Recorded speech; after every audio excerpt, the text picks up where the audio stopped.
In 1985, Idra Pentintyär shot herself in her hometown of Hämeenlinna in southern Finland.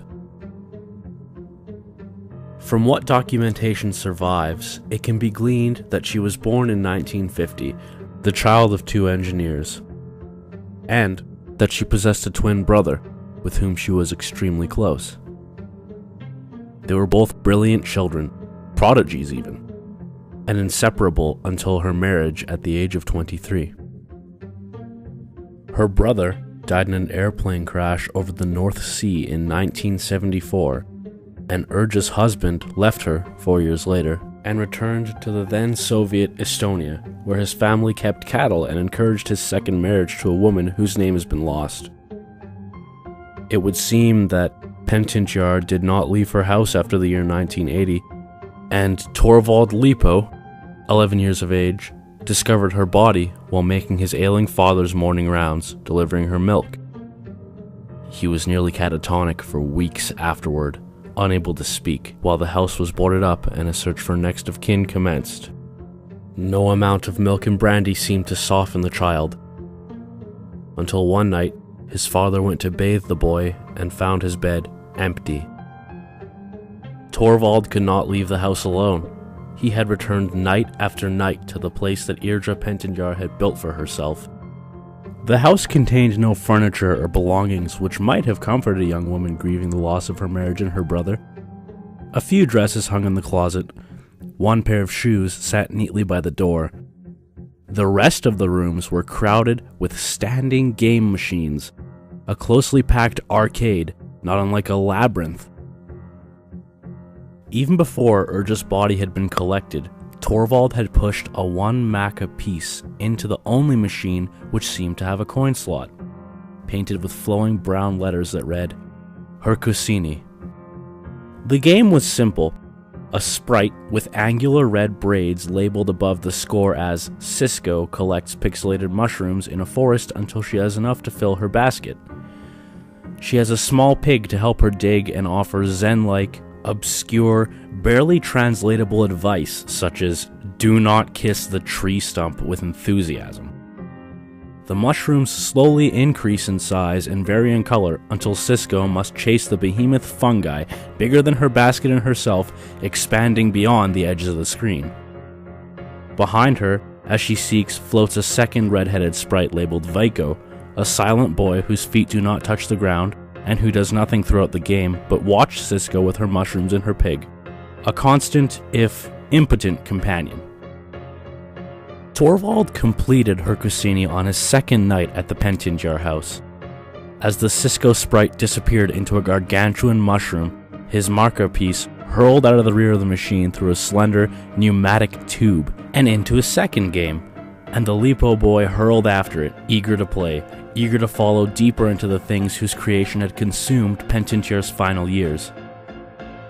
His coin had deposited itself into Keskanan Kotona Aho, in which Vaiko from the previous game travels through a series of green meadows beset with small beetles and strawberry monsters, sparrows with oversized talons, and fawns with enormous ears, all of which he fights with a wooden sword and the braided Cisco floating behind him, silent, observing.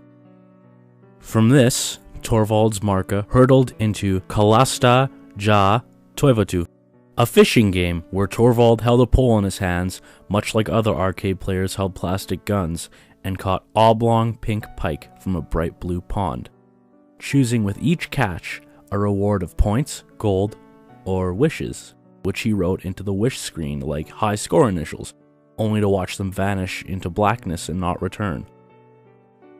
I wish my father's cows gave more milk. I wish I had a red bicycle. I wish these games would never end. Kicking his own feet in the water was red-haired Vaiko, though he caught no fish of his own. Torvald played through the house for weeks. He didn't always understand the games, which always starred the same two sprites, alternating in agency, but never separate. In Esknit Morzian, Cisco fought her way through the cupolas of the Kremlin, only to wed the final enemy in a bizarre cutscene.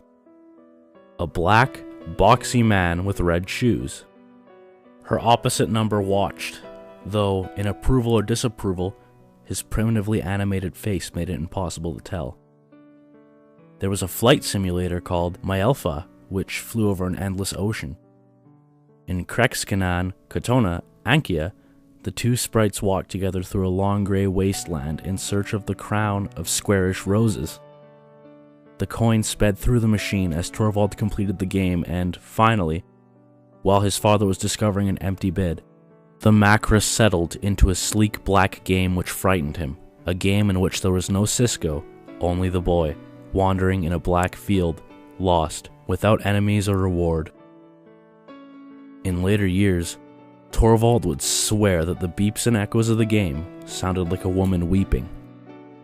The words Vildrami Kaltona Alamalma were scratched in small white letters on the side of the game, as if with the edge of a fork or a key.